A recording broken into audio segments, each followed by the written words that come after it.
ચાલો આજે વાત કરીએ ગુજરાતના ખોડિયાર મંદિરવાળી એ ઘટનાની. તમે વિચારો, એક મંદિરમાં અચાનક 6 ફૂટનો મગર ઘૂસી આવે તો શું થાય? બધા ડરી જાય, રાઈટ? પણ ગુજરાતના મહીસાગર જિલ્લાના એક મંદિરમાં તો કંઈક અલગ જ થયું. લોકો ડરવાને બદલે એની પૂજા કરવા લાગ્યા. તો સવાલ એ છે કે આવું કેમ થયું? ચાલો આ ઘટનાના મુખ્ય તારણો જોઈએ. તો પહેલી વાત, આ જે 6 ફૂટ લાંબો મગર હતો ને, એ છેક મંદિરના ગર્ભગૃહ સુધી પહોંચી ગયો. હવે ભક્તો માટે એ કોઈ જંગલી જાનવર નહોતો, એ તો ખુદ ખોડિયાર માતાનું વાહન હતું. એમણે તો આને એક શુભ સંકેત માન્યો અને આ જ કારણથી વન વિભાગને એને બચાવવામાં બહુ વાર લાગી. બીજી વાત કે આટલી બધી શ્રદ્ધા આવી ક્યાંથી? તો એની પાછળ છે ખોડિયાર માતાની એક જૂની દંતકથા.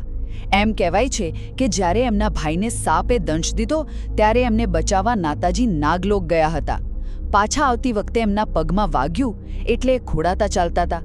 ત્યારે એક મગરે એમને પોતાની પીઠ પર બેસાડીને જલ્દીથી પહોંચાડ્યા અને બસ ત્યારથી મગર એમનું વાહન બની ગયું અને એ ખોડિયાર માતા તરીકે ઓળખાયા. જો આ વાત વેલ્યુએબલ લાગી હોય તો પ્લીઝ સબસ્ક્રાઇબ કરજો અને ફૂલ વિડીયો માટે નીચે આપેલી વિડીયો લિંકને ક્લિક કરો. અને છેલ્લે ત્રીજી વાત, વન વિભાગ માટે આ કામગીરી એકદમ પડકારજનક હતી. તમે વિચારો, એક બાજુ મગરની પૂજા કરતી ભક્તોની ભીડ અને બીજી બાજુ ગર્ભગૃહની સાંકડી જગ્યા.